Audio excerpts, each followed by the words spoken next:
Rehanna Chaudhary, Floger. अस्सलामुअलैकुम, welcome back to my channel. कैसे हैं आप सब लोग? उम्मीद करती हूँ कि आप सब खैरियत से होंगे। अल्लाह पाक हमारी फैमिली समेत आप सबको अपने हिफ्ज़ अमान में रखे।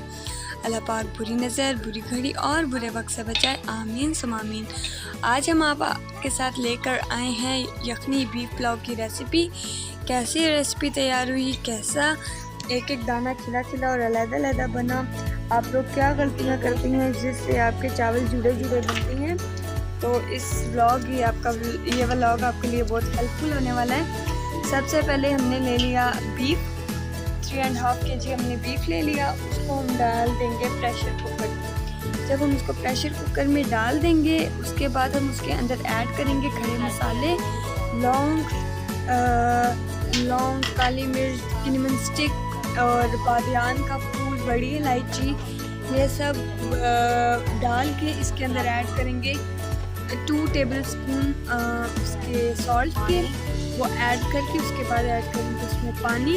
आपको ध्यान में रखना है, आपको ज़्यादा आपको गलाना नहीं है गोश्त को, इसलिए नॉर्मल सा पानी डालें जिसमें आपका गोश्त आसानी से हल हो जाए। और अनियन डालें स्लाइसेस में कटे हुए। जब डाल दें उसको ढक के चूल्हे पर चढ़ा दें और आंच आपकी बिल्कुल लो होनी चाहिए, इतनी भी लो नहीं, मतलब मीडियम होनी चाहिए। यहाँ पर हमारा गोश्त गल गया था। उसके बाद हमने लिया देच के अंदर डाला ऑयल और ऑयल में प्याज को फ्राई किया इस तरीके से।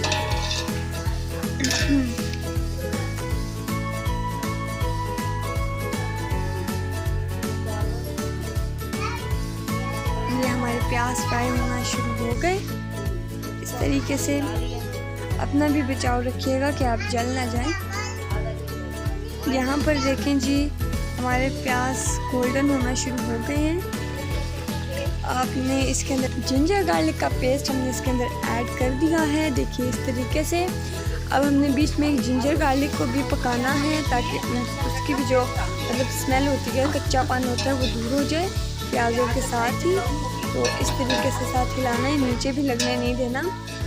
तो ये स्टेप्स आपने बहुत केयरफुली फॉलो करने हैं। उसके बाद हमने उसके अंदर ऐड कर दिया अपना गोश्त, वो हिलाकर उसके अंदर हमने ऐड कर दिया सब्ज़ मिर्ची, टमाटर का पेस्ट, और उसके बाद हमने इसके अंदर ऐड कर दिया सॉल्ट, क्योंकि सॉल्ट जो था वो गोश्त में भी था, इसलिए राइस के लिए हम 2 टेबलस्पून और 1/2 टीस्पून और हम इसके अंदर ऐड कर देंगे। नॉर्मल था वो, अगर आप लोग नॉर्मल खाते हैं ये सॉल्ट तो आप इतना ही ऐड कीजिएगा।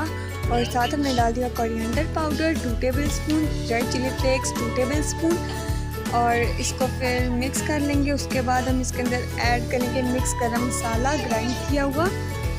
इस तरीके से आप इसमें ऐड कर लें और इसको हिला लें अच्छी तरह। माशाल्लाह देखिए कितना प्यारा कलर आया है।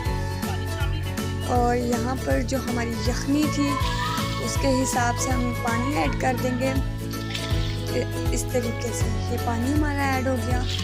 पानी आपने ध्यान से डालना है, ज़्यादा पानी नहीं करना। आपके जितने चावल होंगे आपने उससे डबल, और चावलों को भी आपने भिगो कर रखना है आधा घंटा, अगर आपके पास गोल्डन राइस है। अगर आपके पास घर के राइस हैं तो आप उन्हें गीला मत कीजिए। इस तरीके से इसमें हमने यखनी का पानी ऐड कर दिया। ये देखिए माशाल्लाह बॉईल आ गया है।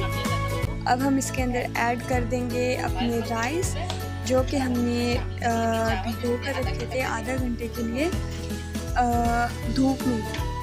आधे घंटे के लिए धूप में बॉईल कर रही हूँ, आधे घंटे के लिए हमने भिगो कर रखे थे।